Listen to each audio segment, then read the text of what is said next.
raccomando.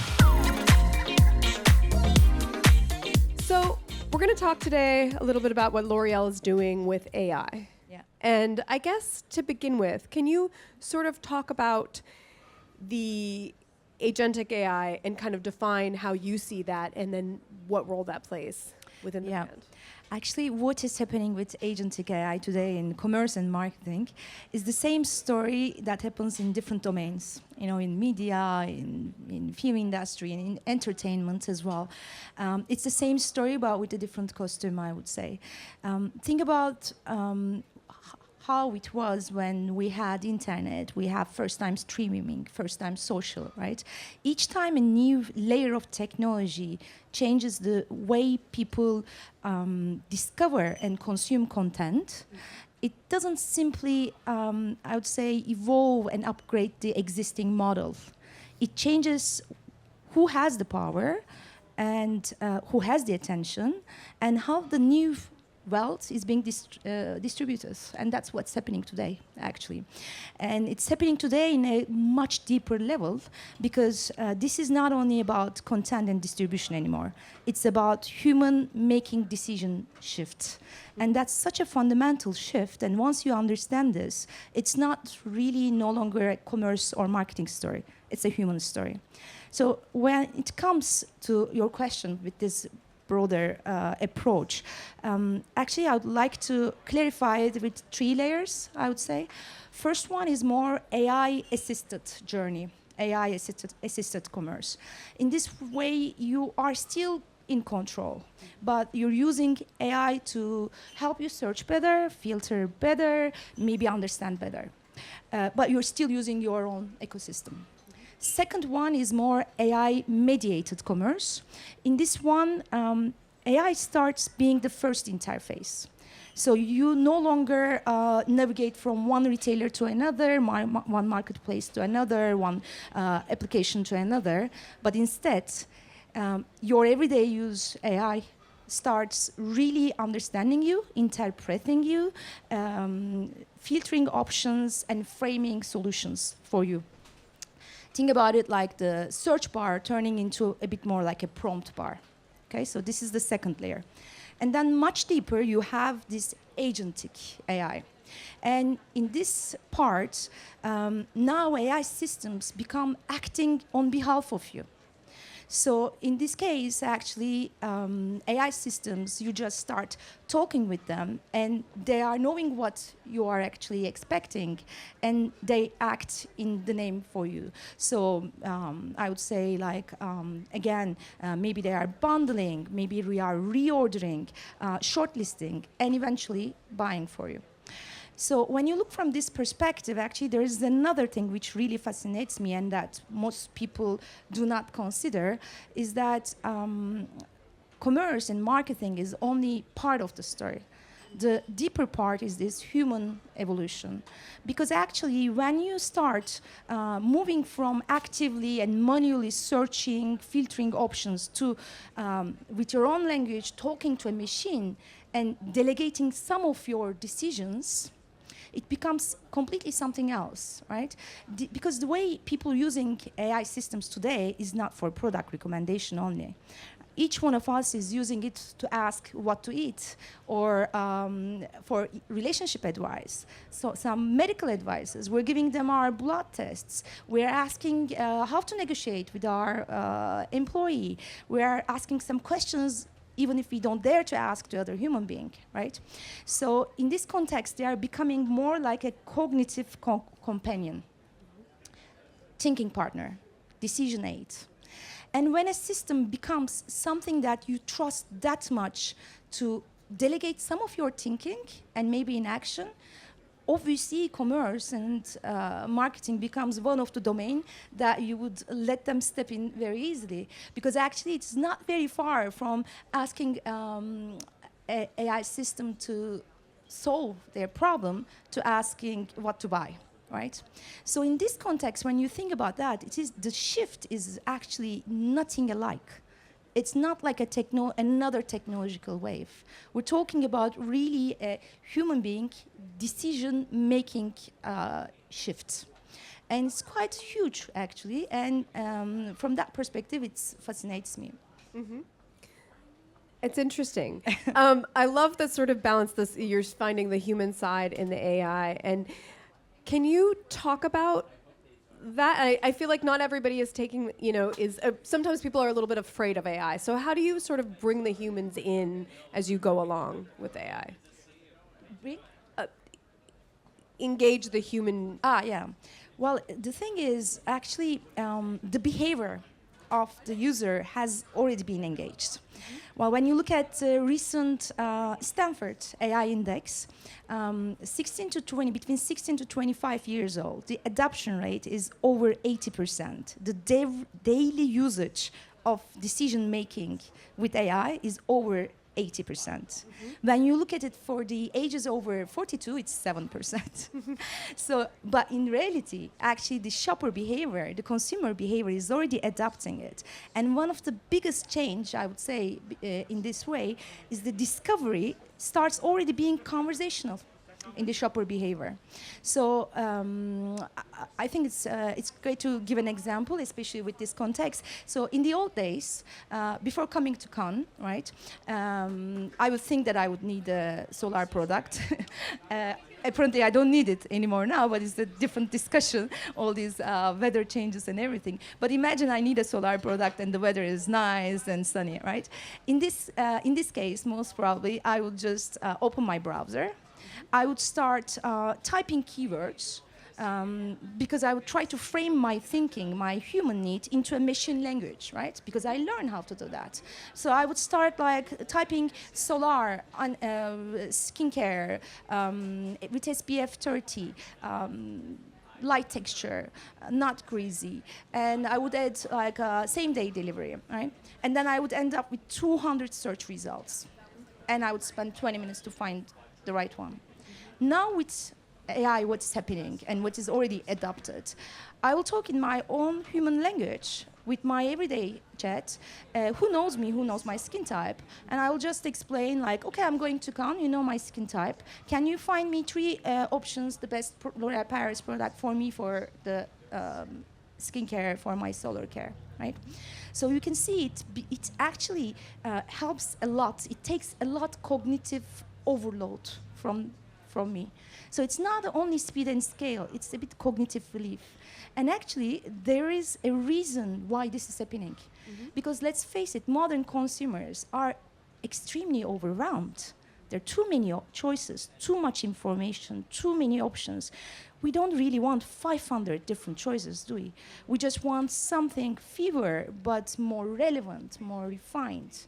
And this was natural consequences of decades of digital transformation. But actually now what AI systems are doing is they're becoming this cognitive help to you, and they're helping you to spend your time on something that matters more. So yes, there have been lots of discussions in terms of in terms of adoption. There's lots of speculation around this as well. But in reality, when you use AI in the way that it should serve, it's helping you much more in terms of making your life easier. So from that perspective, I think it is quite an interesting evolution that we are facing, and I think it's more a pull from people rather than push to people because of mainly this need. So can you talk about, now that these shifts in consumer behavior is that they're looking for more help, more decision making, how do you show up as a brand and help serve them? Not 2 million, but very 2 choices, maybe. Very good question. Because in the old days, you would still be visible if you're not consistent. If your execution wouldn't be great, humans would compensate at certain level these inconsistencies. But AI systems don't. Right? So before, if your product data is not everywhere consistent or structured well, if your taxonomy, if your attribution, if your rate and reviews are not great, still people would be able to find you on shelf, right? Or even on search. Today, actually, the competition is much harsher form of exclusion even. Because actually, if you are not consistent, put aside having signals correct, if those signals are not consistent all around the web, then actually AI lost confidence in you and doesn't choose you and goes to the next option. So actually this share of visibility turns into first share of recommendation, and then naturally will evolve into share of trust, because recommendation would mean nothing if you don't have the trust in the system, right? So in this way, actually, it's quite important to have this trust relationship, and all the ecosystem is changing from that perspective. Retail media is being completely rewritten. Brand websites are becoming much more interesting place in terms of having the brand voice in one place. So definitely there is a lot changing with this shift, and definitely there's a risk of invisibility which we didn't have before. So that's why on brands and companies there's a lot expected at this stage, and there's a lot friction obviously happening so as well. Tell me how, we're hearing a lot with the AI tools now that it's sort of AI is almost replacing search and that path to purchase. Can you talk about how you evolve what you're presenting consumers with, and how you're working sort of back end so that consumers see when they're going maybe for, they want a skincare or they want a lipstick or they want something, that they will be served the L'Oreal line of products? So actually the way AI systems work is not exactly the same as I say the search works, right? So AI, like let's take it from a digital shelf perspective. So before you would have some key signals, and if they are good on retailer side, you would have one audience, which was the shopper, and your win was to gain the click. Now you have three audience. You have shopper still, you have search algorithm, and you have machines. And machines do not look at the signals as humans do. They don't look at it emotionally, right? They look at the details of it, they look at rate and review, they look at the taxonomy, they look at the structure of the data, they look at it in a way that it can really be consistent all worldwide web. So when this is the case, actually you need to consolidate your data in a way that's machine readable, machine eligible.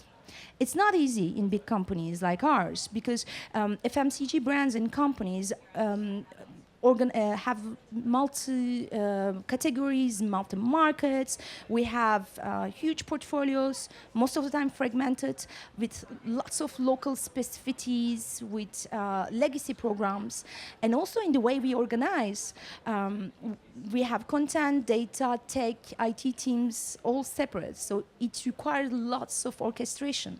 We have everything we need to win the battle of share of recommendation. However, it requires the orchestration and consistency. So that's what we've been working on quite heavily, to orchestrate it quite advanced in timing, I would say, so that really AI, as well as shopper, as well as search algorithm, can relate to us, can understand us, and can recommend us. Mm-hmm. How are you winning the digital shelf? So digital shelf is evolving as well. So before it would be share of search, now it's share of recommendation. And as I say, it's ultimately is going to move into share of trust. So in this case, like trust is something kind of a new currency we are talking about. But if you build your all metadata, all product information, rate and reviews, consistent, not only in one retailer, but also in community platforms, on forums, on different social platforms, then actually you are winning on digital shelf. And we shouldn't forget that digital shelf before had one purpose, which was mostly like merchandising purposes, right? Visibility purposes. Now digital shelf becomes also a very important element in choice architecture. Because actually this is one of the key places that AI systems are scrubbing the data and getting information about your product. So that's why it's very key.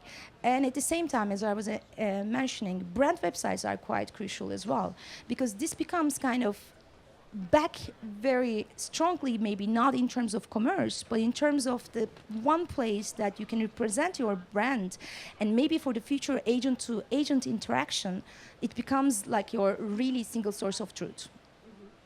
I hear you saying the word trust a lot. We're hearing a lot from brands and consumers as AI adoption increases, there is this sort of concern around trust. So how do you earn the trust of consumers within this new world? This is a big challenge. I think we're not talking about it enough. I think one of the big challenges that the companies are facing is definitely ways of thinking, because this is not a hype. This is not a technological or marketing evolution. This is really a human behavior decision-making evolution. This is much bigger, actually, what we've faced with .com, right? And second issue, I would say, is ways of working. I already mentioned that by definition, we had silos as big corporations, right? So that's also something to fix as well. But actually, what keeps me awake at night is exactly your question, this trust architecture, you know? Because if AI becomes kind of the single interface infrastructure that everything is built around, and we see that it's already happening. We see that AI can already recommend products, is already doing it, and is already adapted well. Then at what context people trust AI that much to delegate these meaningful actions and meaningful decisions? And if they do delegate these decisions and trust AI that much, what happens if this trust is exploited? Because when a platform becomes a decision-making platform, suddenly it becomes a power platform, power interface. And when it's a power interface, then the question comes in mind: who designs it? Whose incentives are in it? How transparent these incentives are, and how actually regulations are working if this trust is broken, right? And we already see lots of use cases. Now we're in Cannes Film Festival, so it's going to be very relevant. But in the beginning of the year, we see a platform called Dance 2.0, which was creating look-alike cinematographic digital twins of Hollywood stars, right? So it is actually capable of doing this kind of thing. So this is a huge question in terms of usage right as well. You know, there's lots of platforms. Of course, I use ChatGPT when it becomes to conversation and when it becomes to brainstorming, but you use Claude when it becomes more like designing a deeper thinking. You use maybe Perplexity for search, and maybe you use Gemini when it becomes to learn something from scratch. But there's also those kind of tools. There is tools that can help you, AI systems that can help you to design images, videos, like Nano Banana, like Klinks, like Suno for music, right? So the creator economy is changing quite a lot as well. So the rising question is that whose right it is? The one that's created through these AI systems, who owns this right, and what is the usage rights going on in terms of these celebrities and in terms of these digital twins, right? So, of course, just after that, there had been lots of cease and desist letters going from one place to another. But at the same time, all these companies are also working with the same technology giants to find a way. And this is very normal. This is not contradictory. Because actually what, as a sector, we're trying to do now, we're trying to find the new ways of working, find the new ways of thinking, while we're trying to put the frame with this kind of pilots, this kind of experiences, this kind of learnings, at the same time try to participate and work with them and try to design the future as well, because apparently the future is here. Retailers are doing it very well at the same time. So setting the guardrails, establishing industry best practices. Yes. Beauty is such a tactile product, and we're putting it on our skin, on our faces. Yeah. Can you talk about this shift? Obviously, you've been selling beauty products digitally for a long time, with influencers and so forth on online websites. What's different about AI? Well, the thing, it's beauty is a very fascinating category because it's one of the category where you see AI shines and where you see AI limitations very clearly. So AI is performing extremely well in the messy middle part of the journey. When people are overwhelmed in the category with choices, when it's a new beginner, maybe not an expert in the category. So in beauty, this would reflect to a new skincare user. So I'm at my early 30s, never used skincare that seriously before. I'm living in a city, and I would like to start from somewhere, help me help. In the normal world, this would take quite a good amount of a knowledgeable friend or spend a bit of time in the shop and with a patient beauty advisor, right? But with AI, it takes a couple of minutes and the result is quite personalized, quite relevant. So this is the place that AI shines. But when it comes to texture, when it comes to having this excitement of the ritual of opening a good package, when it comes to scent, when it comes to putting the product on your skin, AI has certain limitations, right? So that's where actually a different part of cognitive functions.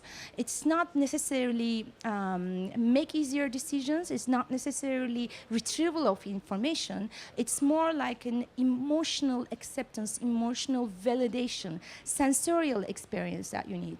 And definitely for this one, you need in point of sales experience. You need the creators, you need the influencers, or at least another human being trusted voice.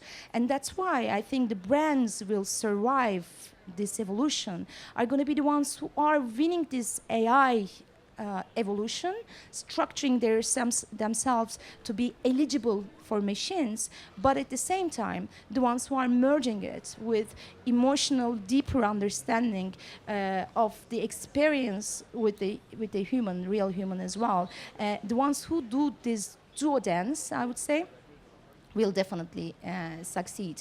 And most probably that's one of the reasons as AI is growing, you also see the creators economy booming on the other side as well. So we will always have this too. And beauty is one of those categories where you should see it, obviously. We have already some solutions. We have started this journey quite a while ago. We have Beauty Genius. We have Noli.com, noonelikeYou.com, where we help our users, shoppers, to choose the product. But definitely we are very strong with our creator, influencer, experience marketing in the stores at the same time.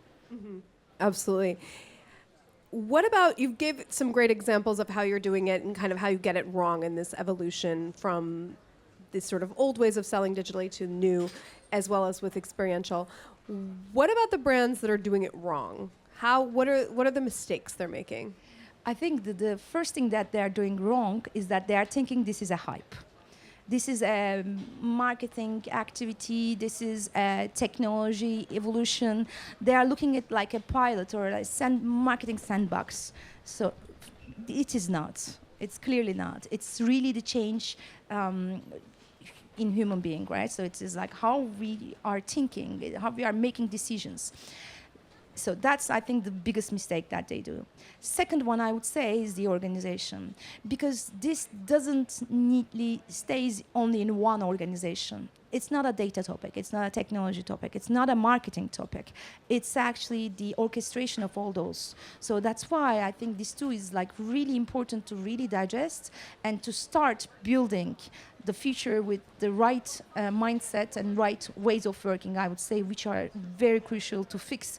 Otherwise, if they're trying to focus on partial divisions or partial part of the solution, they would be solving a wrong problem. Mm-hmm.